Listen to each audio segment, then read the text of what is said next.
من يهده الله فلا مضل له ومن يضلل فلا هادي له أشهد أن لا إله إلا الله وحده لا شريك له وأشهد أن محمدا عبده ورسوله وبعد.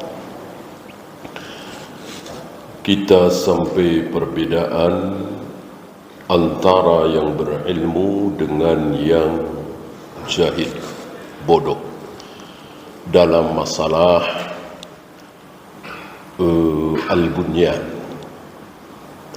Beliau mengatakan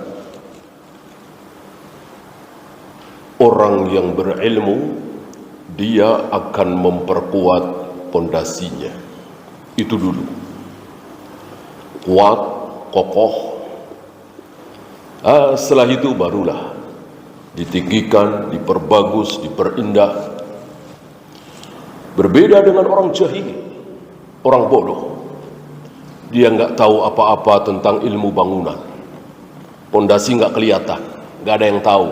Yang penting catnya, modelnya, keindahannya, pernak-perniknya. Tunggu saat kehancurannya. Pondasi cuma setengah meter misalnya, dia bikin bangunan yang tinggi menjulang, diperindah, diperbagus, dikasih pernak-pernik segala macam. Itulah orang bodoh. Bagaimana perumpamaan ini? Akidah dengan ibadah.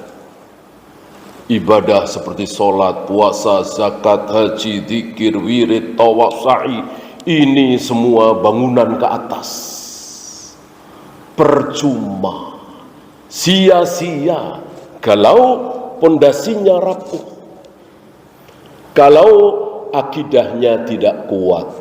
Ya bayangkan, rajin solat, tahajud tidak pernah ketinggalan, bahkan puasa Daud, sedekah di mana-mana. Tapi dia meyakini ada yang bisa menurunkan hujan selain Allah. Rusak enggak sholatnya? Rusak enggak saumnya? Rusak enggak sedekahnya? Baca Al-Qur'annya rusak semua. Jangankan kita, seandainya Rasulullah alaihi salatu wassalam melakukan seperti itu, la in asyrakta la yahbatunna amalu. Hapus amalmu ya Muhammad. Beliau yang pertama kali diancam oleh Allah. Kalau sampai engkau berbuat syirik ya Muhammad, hapus seluruh amalmu. Beliau diancam, apalagi kita. Ya.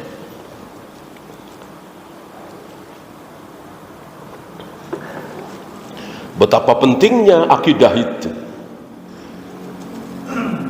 Nomor satu, maka Allah sediakan waktu berapa?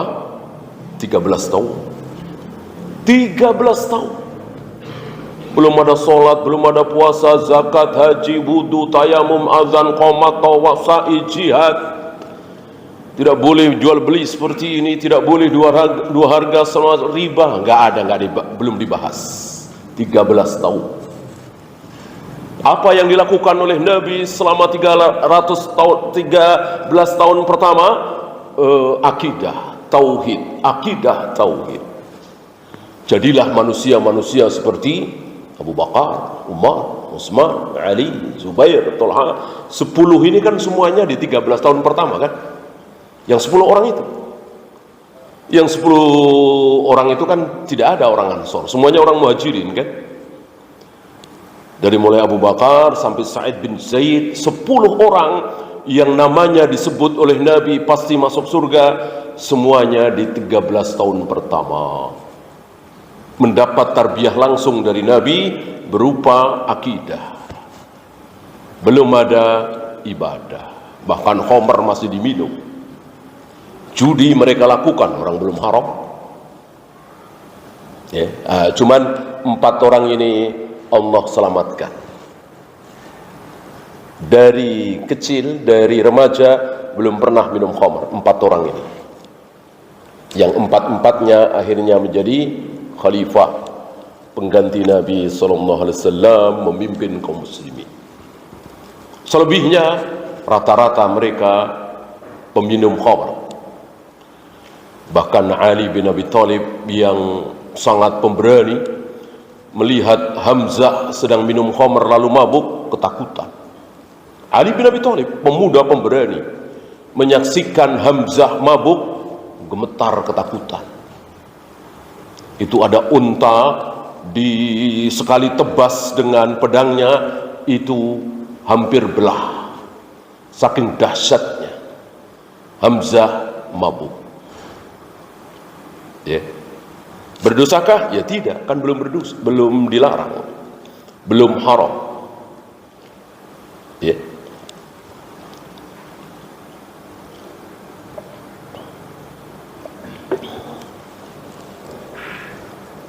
Kemudian fal asasu li bina'il a'mali kal quwwati li badanil insan. Pondasi untuk kekuatan bangunan itu ibarat seperti kekuatan dalam badan seseorang. Kalau pondasinya kuat, maka bangunan bisa kuat walaupun tinggi.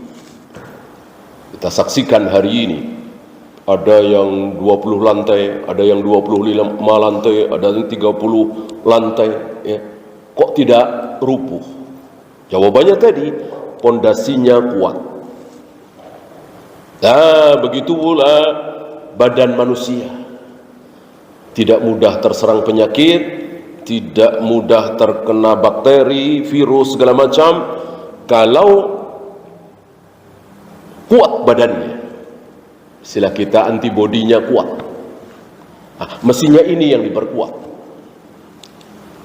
Para dokter, para tabib kan menasihati kita semua begitu kan. Jangan bentar-bentar obat, dikit-dikit obat, suntik, segala macam. Tapi kuatkan badan kita dengan makanan yang bagus. Jangan makanan-makanan yang apa istilah mereka, junk food segala macam yang bisa membuat kanker ini itu. Makanan yang bagus, ya, olahraga yang teratur, istirahat yang cukup, agar badan menjadi kuat.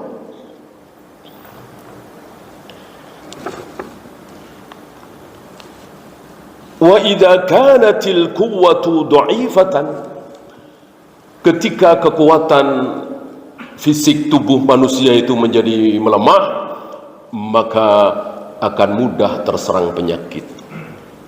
Begitu pula ketika akidahnya lemah, ketika akidahnya rapuh, tauhidnya tipis sekali, maka tergoda sedikit, hanyut dia. Oleh karena itu, antum masih ingat ucapan Aisyah? Insya Allah Aisyah jauh lebih faham dari kita dalam masalah ini. Aisyah mengatakan, seandainya pertama kali Rasulullah datang sebagai Nabi, sebagai Rasul, langsung mengatakan kepada manusia dari mulai hari pertama atau bulan pertama, jangan minum khamar, jangan berzina, jangan berjudi, jangan membunuh dan seterusnya, maka khamar akan tetap diminum, zina akan tetap dilakukan, judi akan tetap ramai. Ini pemahaman Aisyah. Seandainya Rasulullah pertama kali berdakwah langsung jangan minum khamar, jangan berzina, jangan berjudi. Tidak. Itu semua disampaikan oleh Nabi kira-kira 15 tahun setelah beliau jadi Nabi. Ada yang 16 tahun setelah beliau jadi Rasul. Ada yang 17 tahun. Bahkan beberapa hal disyariatkan setahun 2 tahun sebelum beliau wafat. Dan begitu. Dengan demikian kaum muslimin itu menjadi siap ketika dilarang minum khamar. Kenapa? Karena diawali dengan akidah, diawali dengan tauhid. Tidak seperti kita hari ini. Begitu awal mula masuk Islam, ngaji, langsung belajar sholat, langsung belajar wudhu, tidak ditanamkan akidah. Pengajian-pengajian ya seputar akhlak, seputar fikih, tentu tidak salah pelajaran itu. akan menjadi salah kalau meninggalkan pelajaran tauhid, pelajaran akidah. Akhirnya jadi rapuh. Ya seperti yang kita saksikan. Ya sholat, bahkan pergi haji bukan sekali dua kali, umroh setahun bisa beberapa kali. Begitu diberi amanah menjadi wali kota misalnya, gubernur misalnya, menteri misalnya, korupsi. Dan itu bukan satu dua. Akidahnya tidak kuat, tauhidnya tidak kokoh. Ya, maka saya ajak antum untuk jangan bosan. Karena memang membosankan. Materi pelajaran tauhid itu kan sedikit. Antum lihat kitab-kitab tauhid, Kasfus Syubhat tipis, Ushulus Salasa tipis, Syarhus Sunnah, Ushulus Sunnah tipis. Beda dengan kitab-kitab fikih berjilid-jilid. Majmu' Syarah Muhadzab berapa jilid? Ya, Al-Muhalla berapa jilid? Belasan jilid. Karena memang yang dipelajari banyak. Tauhid, akidah sedikit. Tapi yang sedikit itulah Allah berikan waktu 13 tahun. Yang banyak Allah berikan waktu cuma 10 tahun bahkan kurang. Ya. Kenapa? Karena setelah para sahabat kuat tauhidnya, kokoh akidahnya, mereka sedang gila-gilanya minum khamr. Tadi begitu turun ayat mengharamkan khamr, rijsum min amali syaitan fajtanibu, langsung bahwa khamr, judi, perbuatan setan, jauhi.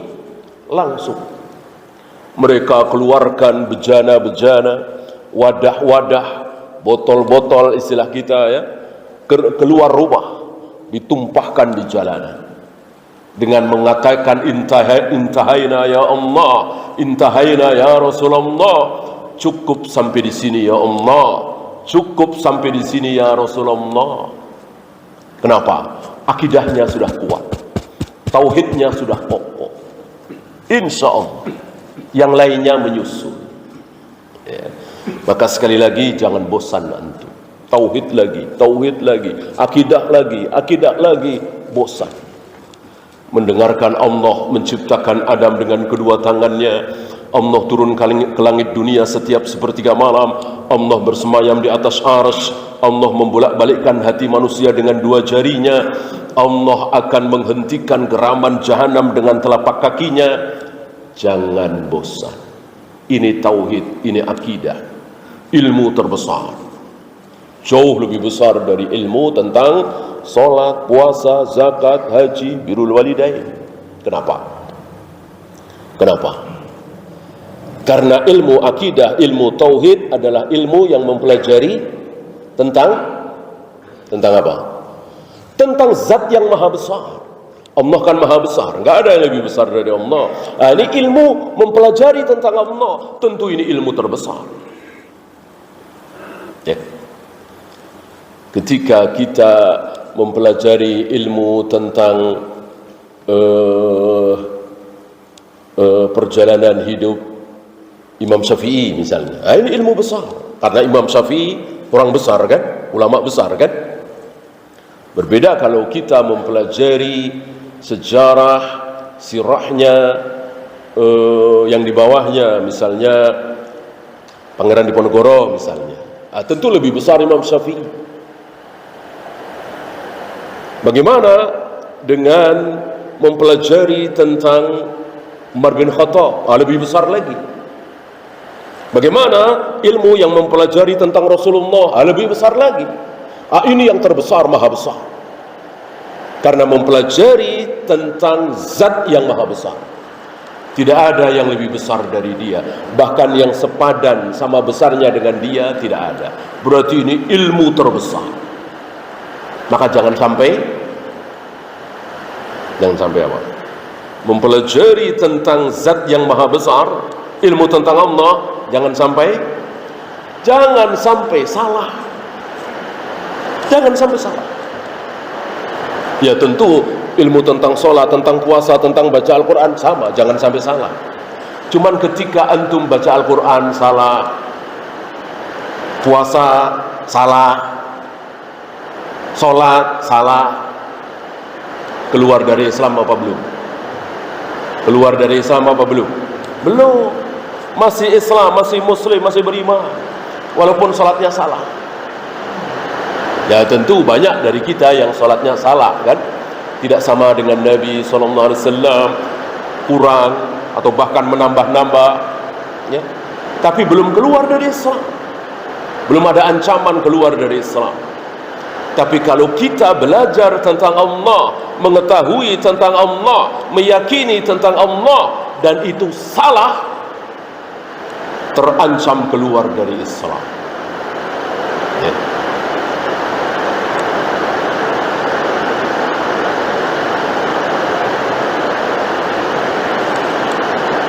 Allah itu senangnya yang genap, enggak senang yang ganjil.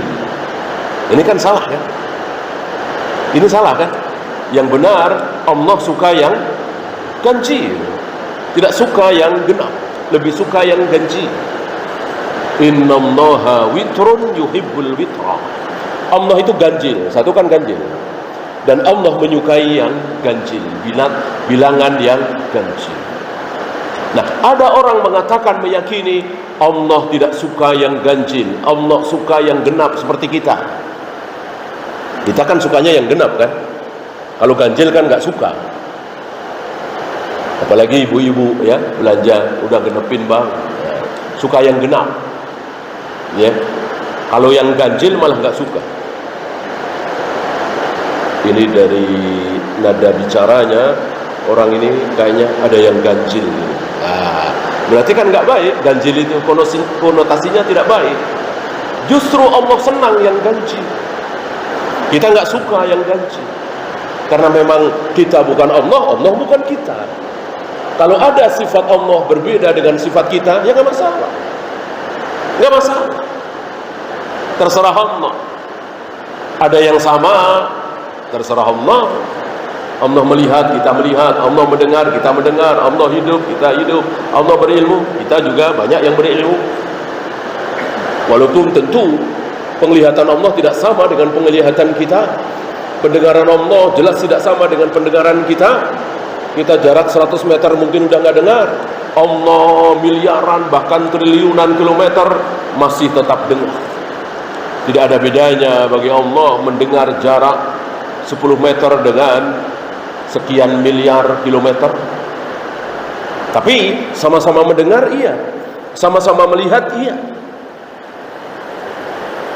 Hakikatnya tidak sama. Maka jangan heran, jangan aneh kalau Allah mengatakan, aku punya tangan dua, aku punya jari, aku punya wajah, aku bersemayam jauh di atas arsy, aku turun ke langit dunia setiap sepertiga malam. Jangan merasa heran, jangan merasa aneh. Tentu turunnya Allah tidak sama dengan turunnya kita. Wajah Allah tidak sama dengan wajah kita. Bersemayamnya Allah tidak sama dengan bersemayamnya kita, dan begitu seterusnya. Sama dengan penglihatan Allah tidak sama dengan penglihatan kita. Jangan aneh, jangan heran, ya. Dan nanti insya Allah akan dibahas oleh beliau sifat-sifat yang sama antara kita dengan Allah, sifat-sifat yang berbeda antara kita dengan Allah, gitu ya.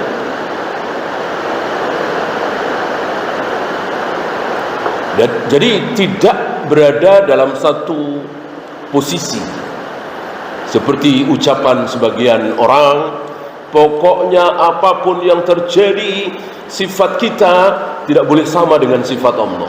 Jelas ini keliru. Berarti Allah buta dong, berarti Allah tuli dong. Sebab kalau Allah melihat, Allah mendengar sama dengan kita, ya, maka ucapan ini keliru. Apapun yang terjadi, sifat Allah tidak boleh sama dengan sifat manusia, harus beda. Jelas ini keliru. Sebaliknya, apapun yang terjadi, yang terbaik, sifat kita adalah sama persis dengan sifat Allah.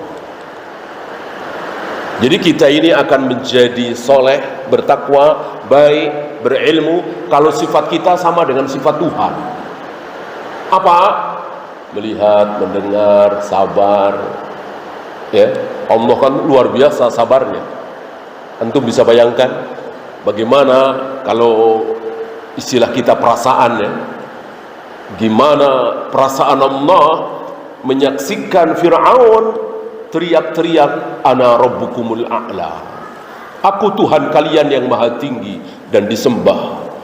Entah berapa ribu, berapa ratus ribu manusia menyembah Fir'aun. Kayak apa coba perasaan Allah? Tapi betapa sabarnya. Allah kasih makan Fir'aun, Allah kasih minum, Allah kasih sehat, Allah kasih harta, kesuksesan yang luar biasa. Bahkan kesehatan Fir'aun luar biasa. Diriwayatkan seumur hidup Fir'aun belum pernah sakit, ya, jadi batuk-batuk, pusing-pusing saja tidak pernah.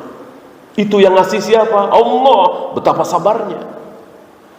Coba kalau Allah tidak sabar, hari pertama atau pekan pertama atau bulan pertama Fir'aun mengaku sebagai Tuhan, langsung dihabisi oleh Allah, dihanyutkan oleh Allah, dibinasakan oleh Allah, dibikin berkeping-keping oleh Allah. Dan itu kecil bagi Allah? Tidak. Allah biarkan selama ratusan tahun. Kan Nabi Musa dengan Fir'aun rata-rata umur hari itu kan tidak seperti kita, mungkin sekitar 400 atau 500 tahun. Di zaman Nabi Nuh, Nabi Adam kan sekitar 1000 tahun. Semakin kesini kan semakin singkat. Kata Nabi, umur yang paling singkat adalah umur umatku, antara 60 sampai 70. Ada sedikit pelajaran ketika ada seorang ibu-ibu menangisi anaknya yang masih remaja tapi sudah meninggal. Ini di zaman Nabi Nuh. Di zaman Nabi Nuh, ini tambahan pelajaran buat kita. Si ibu-ibu menangis sedih karena anaknya yang masih remaja, entah sudah nikah atau belum, ya, masih remaja, sepertinya sudah, ya, remaja versi hari itu, mati. Ya, antum tahu umur anaknya ini berapa? 300 tahun. 300 tahun masih remaja. Ya, hari itu kan umur rata-rata kan 1000 tahun. 300 tahun sudah mati padahal masih remaja. Nabi Nuh menasihati, jangan sedih ibu. Anakmu umur 300 tahun meninggal, itu sudah lama sekali. Sudah 300 tahun hidup di muka bumi. Nanti akan ada umat terakhir, umurnya rata-rata cuma sekitar 60 tahun. 60 sampai 70. Bahkan saudara-saudara kita yang 50 tahun meninggal, ada nggak? Banyak. 40 tahun meninggal, ada nggak? Banyak. Bahkan 35, 37 meninggal, banyak. Apalagi kemarin-kemarin ini, ya kan? Nah, maka Nabi Nuh menasihati si ibu ini, jangan sedih ibu. Alhamdulillah masih 300 tahun. Ya, nanti umat terakhir rata-rata semuanya antara 60 tahun. Si ibu ini mengatakan, berkomentar, kalau begitu ya Rasul, barangkali manusia di hari itu enggak ada yang bekerja keras, enggak ada yang cita-cita tinggi, enggak ada yang apa istilah kita mengejar karir, konsentrasi. Pasti mereka akan mempersiapkan untuk mati karena cuma 60 tahun. Bagi si ibu ini kan singkat sekali 60 tahun. Orang umur mereka sampai 1000 tahun. Nah, pikir ibu ini umur 60 tahun ngapain ngejar dunia, karir, segala macam supaya sukses ini itu. Cuma 60 tahun. Belum kepotong tidur, masa kanak-kanak, remaja, menikmati keberhasilan cuma berapa tahun. Ya, menurut saya, wahai Nabi Nuh, manusia di hari itu semuanya akan mempersiapkan diri bekal menuju kematian, karena cuma sebentar 60 tahun. Ya, tersenyum Nabi Nuh. Nabi Nuh kan tahu, ya, boro-boro, dan betul boro-boro, ya. Kita sudah tahu nih, umur kita cuma 60 tahun, ya, banter-banternya 70 tahun, tapi luar biasa kita mencintai dunia, seolah kita mau hidup ratusan bahkan ribuan tahun. Luar biasa sekali, semangat dalam mencari uang, berbisnis, mengejar karir, sementara umurnya sudah 59 tahun, 62 tahun. Ya, dengar azan, malas-malasan ke masjid, subuh kesiangan, bangun malam nggak pernah, sedekah berat, terus mengejar dunia. Itu yang terjadi. Maka beruntung seandainya antum tidak masuk di situ. Ketika antum selalu mempersiapkan diri menuju kematian, ini nikmat yang luar biasa, wajib antum syukuri.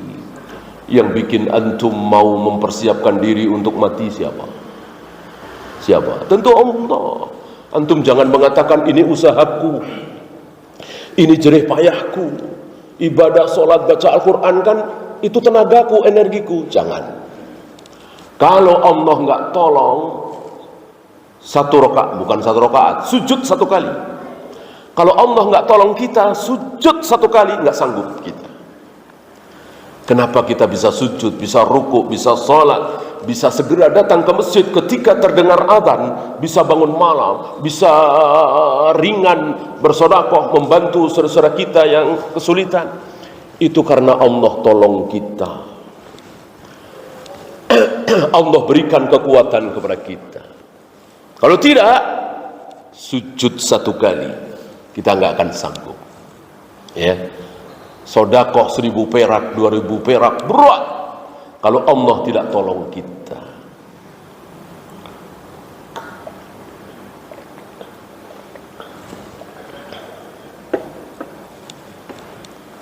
Kemudian wahadal asasu amrani. Pondasi di sini ada dua. Tadi dan kemarin beliau mengajarkan kepada kita betapa pentingnya pondasi itu. Akidah tauhid, pondasi yang betul-betul pondasi. Beliau mengatakan wahadal asasu amrani. Pondasi di sini ada dua. Yang pertama, sihhatul ma'rifati billahi wa amrihi wa asma'ihi wa sifatihi. Kita tahu tentang Allah dengan pengetahuan yang benar. Jangan sampai seperti saudara-saudara kita tahu tentang Allah dengan pengetahuan yang salah. Ada berapa sifat Allah? Oh, 20. Dengan yakinnya, dengan pedenya. Allah mempunyai sifat cuma 20. Betul? Betul? Ya, Ar-Rahman kemana? Ar-Rahim kemana? Cemburu kemana? Itu apa bukan sifat Allah? Kenapa cuma dibatasi 20? Wujud, qidam, baqa, mukhalafatul lil awadisi, qiyamuhu binafsi. Tidak salah. 20 sifat Allah di sini tidak salah. Tidak salah. Itu 20 sifat itu nggak ada yang salah, betul semua. Yang salah? Yang salah pembatasan itu. Kenapa cuma 20? Di wujud qidam baqa 20 itu nggak ada Ar-Rahman, nggak ada Ar-Rahim, nggak ada Al-Malik, nggak ada Al-Quddus, nggak ada Allah cemburu, ya, nggak ada Allah bersemayam di atas arsy, Allah turun ke langit dunia setiap sepertiga malam. Ini kan termasuk sifat Allah. Sifat Allah ada dua kan? Sifat dzatiyah yang terus menempel di diri Allah, seperti berilmu, melihat, mendengar, bijaksana, Rahman, Rahim. Ya. Yang kedua, sifat fi'liyah ikhtiariyah. Perbuatan Allah yang Allah lakukan kapanpun terserah Allah. Kapan Allah berbicara? Kapan Allah berbicara? Kapanpun terserah Allah. Sekarang Allah berbicara juga bisa. Ya. Ini berbeda dengan pemahaman Asy'ariyah Maturidiyah. Allah sekarang sudah tidak berbicara lagi karena wahyu sudah putus. Jadi mereka mengira bahwa ucapan Allah, pembicaraan Allah itu cuma berupa wahyu. Kita harus tahu bahwa ucapan Allah, pembicaraan Allah ada dua. Ada yang diwahyukan dan ada yang tidak diwahyukan. Yang diwahyukan ya berupa Al-Quran, Taurat, Injil, Zabur, Suhuf dan seterusnya, banyak sekali yang kita tidak tahu. Yang kita tahu cuman Al-Quran, Taurat, Injil, Zabur, Suhuf, yang dikasih tahu oleh Allah. Selebihnya kita nggak dikasih tahu, tapi ada. Nah, ada satu lagi ucapan Allah, pembicaraan Allah, kalau bahasa kita omongan Allah, tapi tidak diwahyukan, nggak sampai ke kita, dan itu luar biasa. Setiap saat, setiap detik. Ambil contoh misalnya, ketika seorang wanita hamil. Ketika seorang wanita hamil, diawali air ayah yang masuk ke rahim ibu, air laki-laki masuk ke rahim seorang wanita, lalu menjadi janin, ya.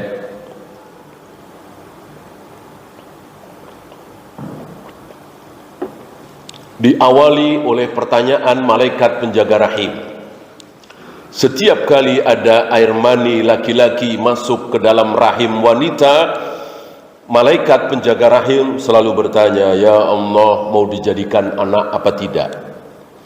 Kalau Allah mengatakan jangan, maka malaikat penjaga rahim ini mengeluarkan air mani tersebut bersama darah haid. Jika Allah mengatakan jadikan, maka dengan mudah malaikat penjaga rahim itu menjadikannya. Apapun yang dilakukan oleh sepasang suami istri ini, atau laki dan perempuan ini, ketika Allah mengatakan jadikan, pasti jadi. Apapun penghalang di situ, mau spiral, mau vasektomi, mau apapun, mau azal, ya. Maka Nabi pernah mengatakan, azal yang kalian lakukan tidak akan bisa membatalkan roh yang telah Allah persiapkan. Jadi kalau Allah sudah mempersiapkan roh, tidak mungkin batal. Kan roh itu sudah dipersiapkan. Misalnya ini ada gadis kecil umur 7 tahun, kan masih jauh dia nikah, ya. Ini gadis kecil umur 7 tahun nanti kalau dewasa menikah punya anak berapa, Allah sudah tahu apa belum? Ya tentu sudah tahu. Bukan cuman sudah tahu, sudah mempersiapkan. Anaknya berapa? 7 misalnya. Allah sudah persiapkan roh itu 7. Bahkan Allah sudah tahu nomor 1 namanya siapa, nomor 2 namanya siapa, nomor 3 namanya siapa, sampai nomor 7. Allah sudah tahu, Allah Maha tahu. Nggak ada yang tidak diketahui oleh Allah. Kan begitu.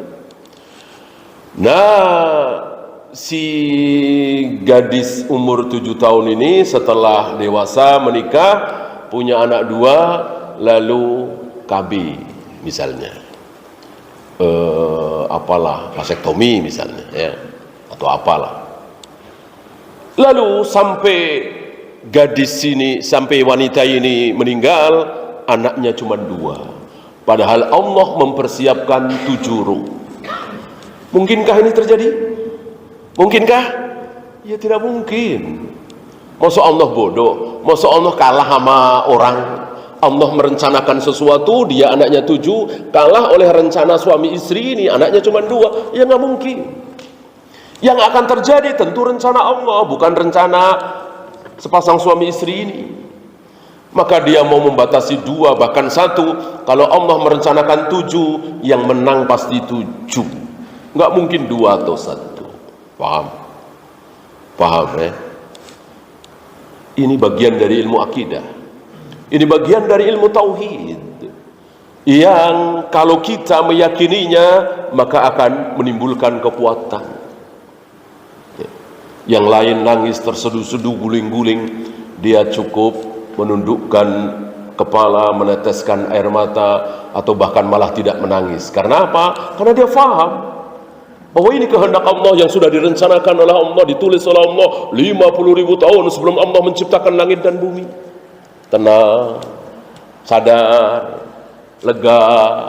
Ya gimana mau sedih, nangis, protes, guling-guling segala macam? Ini sudah direncanakan oleh Allah. Satu-satunya Tuhan di jagat raya alam semesta ini yang menciptakan kita, yang segala sesuatu yang ada di diri kita dari Dia. Kenapa mesti sedih berkepanjangan? Ini salah satu manfaat mempelajari ilmu tauhid, akidah, takdir. Ya.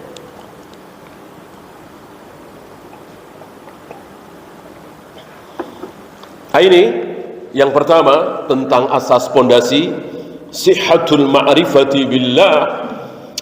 Pengetahuan tentang Allah itu benar.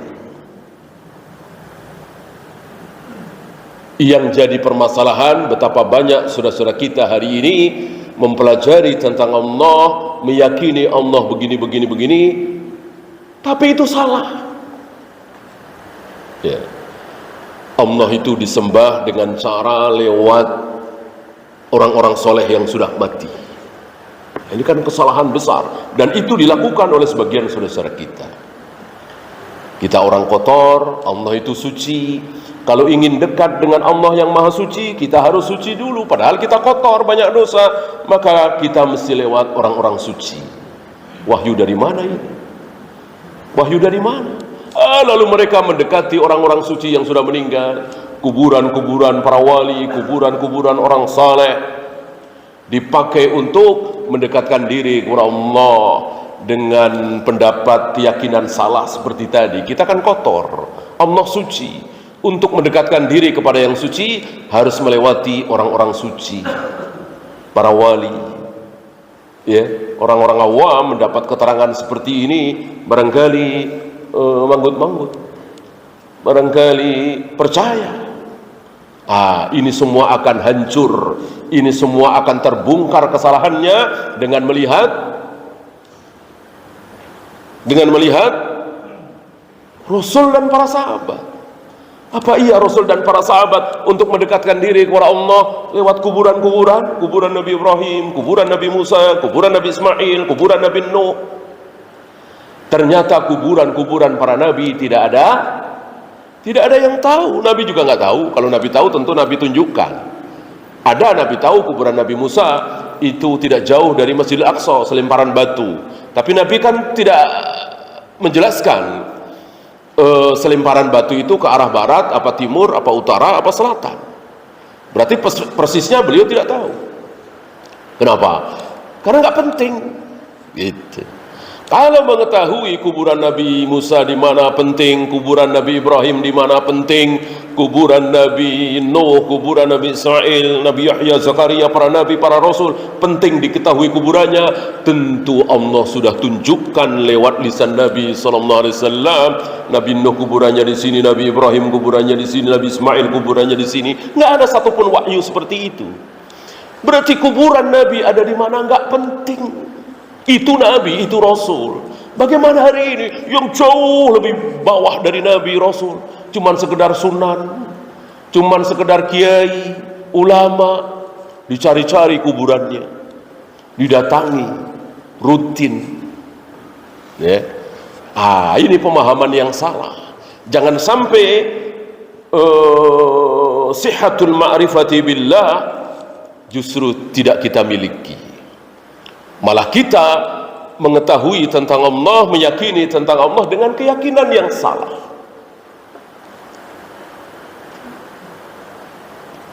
Allah ada di mana-mana katanya. Allah menciptakan Adam dengan kun fayakun, tidak dengan kedua tangannya. Jelas menyalahi ayat kan, membantah ayat. Ma mana'aka antas sudah lima khalaqtu biyadayya. Aku telah ciptakan Adam dengan kedua tanganku.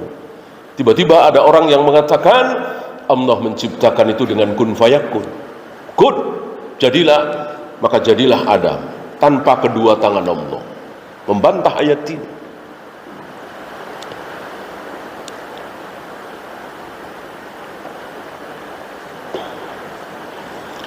Wa amrihi wa asma'ihi wa sifatihi, termasuk perintah-perintah Allah, nama-nama Allah, sifat-sifat Allah, jangan sampai ada yang salah.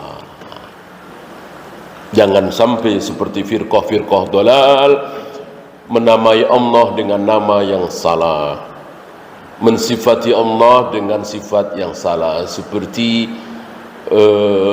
al-mutakallim. Al-mutakallim ini nama apa sifat? Jawabnya sifat. Bahwa Allah takallum, takallama, yatakallamu, takalluman, berbicara, berfirman, ngomong, berkata-kata, apalagi. Itu salah satu sifat Allah. Nah, dengan demikian maka Allah mempunyai nama Al-Mutakallim, yang berkata-kata. Betulkah? Salah. Salah. Kenapa? Karena tidak mentang-mentang sifat Allah otomatis menjadi nama Allah. Ya, Allah kan bersemayam di atas arsy, bersemayam, istawa yastawi. Isim fa'ilnya al-mustawi. Apakah dengan demikian Allah mempunyai nama al-mustawi? Tidak. Tidak. Ya, paham ya? Jadi tidak semua sifat Allah otomatis nama Allah.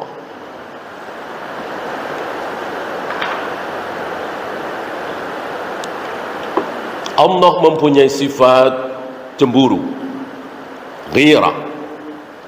Apakah dengan demikian Allah mempunyai nama zat yang maha cemburu, Al-Mughir atau Al-Mughirah? Tidak.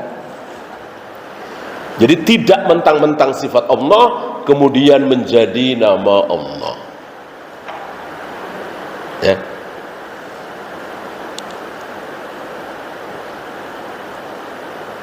Allah suci, kudus. Apakah Allah mempunyai nama zat yang maha suci, Al-Quddus? Jawabnya iya. Gitu.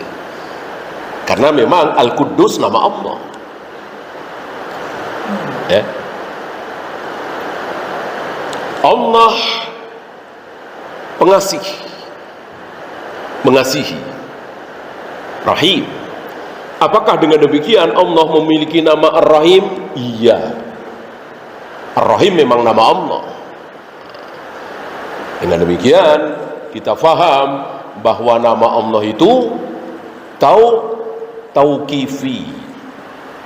Tauqifi artinya betul-betul ada keterangan dari Al-Quran dan Sunnah bahwa Allah mempunyai nama seperti itu. Bukan apa ya, otomatis. Karena dia sering menyapu, maka disebut tukang sapu. Ini kan otomatis. Karena dia kerjaannya memperbaiki mesin, otomatis disebut montir misalnya. Nah, tidak. Allah tidak seperti itu. Jadi nama Allah itu betul-betul tauqifi. Ada keterangan dari ayat, ada keterangan dari hadis bahwa Allah bernama Ar-Rahman, Ar-Rahim, Al-Malik, Al-Quddus, As-Salam dan seterusnya. Bukan otomatis dari sifat Allah itu apa, maka Allah mempunyai nama seperti itu. Faham ya? Adapun nama Allah pasti sifatnya. Nama Allah pasti sifatnya. Ar-Rahman, Ar-Rahim, Al-Malik, Al-Quddus. Ini kan semuanya ada artinya. Artinya itulah sifat Allah. Paham ya? Adapun sifat Allah belum tentu nama Allah.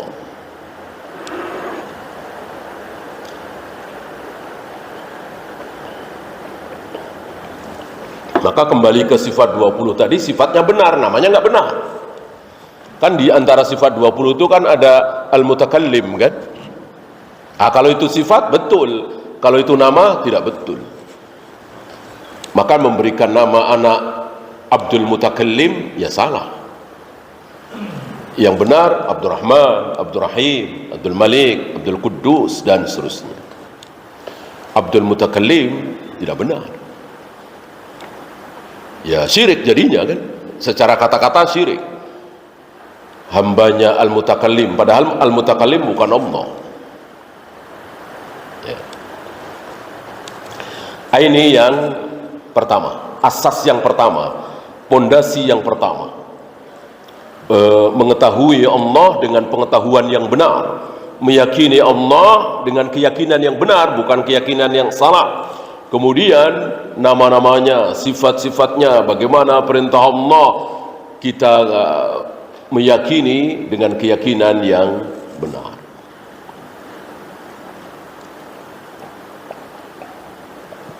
Yang kedua, tajridul inqiyadi lahu wa li rasulih sallallahu alaihi wasallam. Betul-betul tunduk, betul-betul tunduk kepada Allah dan Rasulnya, duna ma siwahu, bukan yang lain. Maka sebuah kesalahan ketika orang mengatakan, pokoknya kalau Imam Syafi'i yang ngomong, udah, saya nggak akan lihat-lihat lagi ayat hadis gitu. Pokoknya kalau udah Syekh Albani atau Syekh bin Bas yang bicara, sudah, saya nggak mau ngecek-ngecek lagi ayat hadis.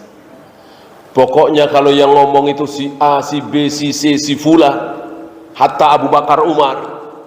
Tidak boleh kalimat seperti itu, ya. Al-inqiyat itu tunduk, itu hanya kepada Allah dan Rasulnya, duna masiwahu, bukan yang lain. Kalau yang lain ditimbang. Kita mengikuti pendapat Imam Syafi'i, bolehkah? Boleh, boleh sekali. Kita mengikuti pendapat Syekh Albani, Syekh bin Bas, bolehkah? Boleh, boleh sekali. Yang tidak boleh meyakini bahwa apapun pendapat Syekh Albani, Syekh bin Bas, Imam Syafi'i, Imam Bukhari pasti benar, itu yang salah. Itu yang salah.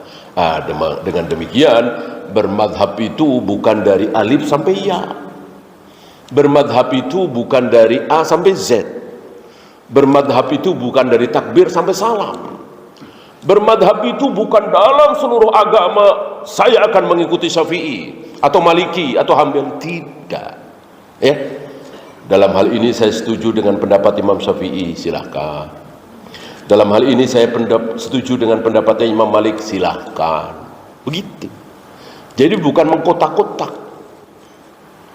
Tidak seperti yang terjadi beberapa ratus tahun yang lalu. Iya, kalau beberapa daerah mungkin di negeri kita sampai hari ini.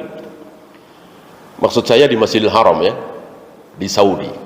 Mungkin antum pernah dengar bahwa di Saudi, di Masjidil Haram pernah ada, ini sebelum tampilnya dakwah Syekh Muhammad bin Abdul Wahab, ya, mungkin sekitar 200-300 tahun yang lalu. Di Masjidil Haram pernah sholat subuh berapa kali? Pernah dengar? 4 kali. Sholat duhur 4 kali, sholat asar 4 kali, sholat maghrib 4 kali, sholat isya 4 kali. Luar biasa, saking fanatiknya dengan mazhab masing-masing. Karena hari itu kaum muslimin berpendapat, saya bermadhab Syafi'i, imam saya harus Syafi'i. Saya bermadhab Hambali, imam saya harus bermadhab Hambali. Luar biasa. Nah, untuk mengakomodir keyakinan seperti itu, maka penguasa Masjidil Haram waktu itu, ya, sholat subuh 4 kali, sholat duhur 4 kali, dan seterusnya.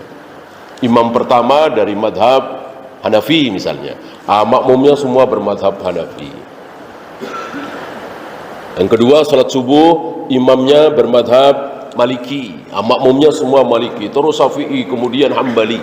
Kan ada 4, ya, yang terbesar. Padahal sebetulnya imam madhab itu belasan, 10-an. Bahwa yang paling terkenal 4, iya.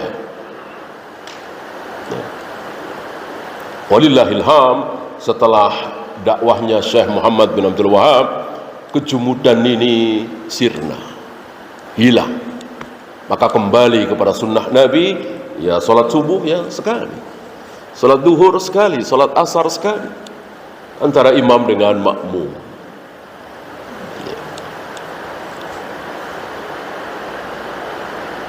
Nah, jangan sampai fanatik madhab ini terus kita pelihara sampai hari ini, ya. Maka sekali lagi, boleh kita mengikuti madhab tertentu, tapi kita harus yakin Imam Syafi'i ini bukan Nabi, bisa benar bisa salah. Imam Malik bukan Nabi, bisa benar bisa salah. Imam Hanafi, Abu Hanifah bukan Nabi, bisa benar bisa salah, dan kesalahannya sudah ada, walaupun satu atau dua, tapi kan dia salah. Antum masih ingat kesalahan Imam Hanafi cukup fatal kan? Apa? Masih ingat? Wanita boleh nikah tanpa wali. Fatal sekali ini. Kesalahan ini fatal sekali. Loh, kok bisa sekaliber sekelas Abu Hanifah, Imam Hanafi salah fatal? Ya bisa, namanya manusia. Yang nggak bisa itu Rasulullah SAW. Hanya beliau yang maksum, dijaga oleh Allah dari kesalahan. Selain beliau bisa benar, bisa salah. Fatal ini. Ya, seorang wanita boleh nikah tanpa wali. Padahal kata Nabi, siapa? Siapa yang nikah tanpa wali itu siapa? Masih ingat? Ya, wanita Zainab ada walinya, tapi Allah. Kata Nabi, ini kata Nabi ya, wanita yang nikah tanpa wali adalah, ingat, pelacur. Wanita yang nikah tanpa wali, pelacur. Pelacur ketika nikah, maksudnya hubungan suami istri, ada maharnya nggak? Ada, nggak pakai mahar ya nggak mau lah, ya namanya kan cari duit, jualan, ada maharnya. Pelacur ketika nikah itu, ketika hubungan suami istri itu, ketika zina itu, ada maharnya. Ada saksinya nggak? Di tempat pelacuran itu ada saksinya nggak? Ada nggak? Ada lah, kan dia nggak sendirian, dia ada teman-temannya, dia ada apanya itu, germonya, ada, pasti masuk kamar itu ada saksinya, ya. Ada mahar, ada saksi, ada ijab kabul nggak? Ada ijab kabul nggak pelacur itu ketika? Ya pasti ada ijab kabul. Berapa nih? Ya, gope, ya jangan dah. 4,5 misalnya, ya kan? Nah, itu kan ijab kabul. Ya deh, jadi deh. Apa itu kalau bukan ijab kabul? Ijab kabul. Nggak mungkin main tomplok aja kan? Nggak mungkin kan? Pasti ada tawar menawar. Itu ijab kabul namanya. Ya, ijab kabul ada, saksi ada. Apa tadi, mahar ada. Yang nggak ada wali. Itu pelacur ketika melacur di tempat pelacuran, bawa ayahnya nggak mungkin, bawa abangnya nggak mungkin, sembunyi-sembunyi, malu, teman-temannya boleh tahu, ayahnya jangan sampai tahu, keluarganya, abangnya jangan sampai tahu. Itulah pelacur. Shadaqah Rasulullah SAW. Rasulullah insya Allah belum pernah ketemu pelacur, belum pernah tempat pelacuran, tapi beliau tahu, dikasih tahu oleh Allah, pelacur itu seperti itu. Yang terjadi hari ini seperti itu. Ya, pelacur itu nikah, ada maharnya, ada ijab kabulnya, ada saksinya, yang nggak ada wali. Bagaimana Abu Hanifah mengatakan seorang wanita boleh nikah tanpa wali? Ini kan fatal sekali, tapi itulah manusia. Bagaimana kalau kita mengatakan pokoknya kalau imam madhab sudah berpendapat jangan disalahkan, ya. Imam Syafi'i kan kunut subuh, jangan dibid'ahkan, ya. Masa Imam Syafi'i salah, ya, kunut subuh? Yang membid'ahkan kunut subuh siapa? Yang mengatakan kunut subuh bid'ah siapa? Yang jauh lebih alim dari Imam Syafi'i siapa? Sahabat. Antum bisa lihat di Bulughul Maram, Aibunaya Muhdas, itu sahabat.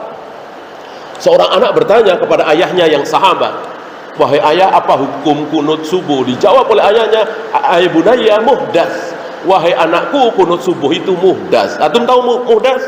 Ibadah yang tidak ada contoh dari Nabi. Apa kalau bukan bid'ah? Nah, jadi begitu. Jangan kebenaran itu menjadi kabur, menjadi abu-abu gara-gara ada seorang tokoh, seorang alim, seorang ulama mencontohkan. Kalau begitu bikin kaidah baru bahwa ulama nggak mungkin salah. Bikin kaidah baru. Ini kaidah baru. Ulama siapapun bisa salah.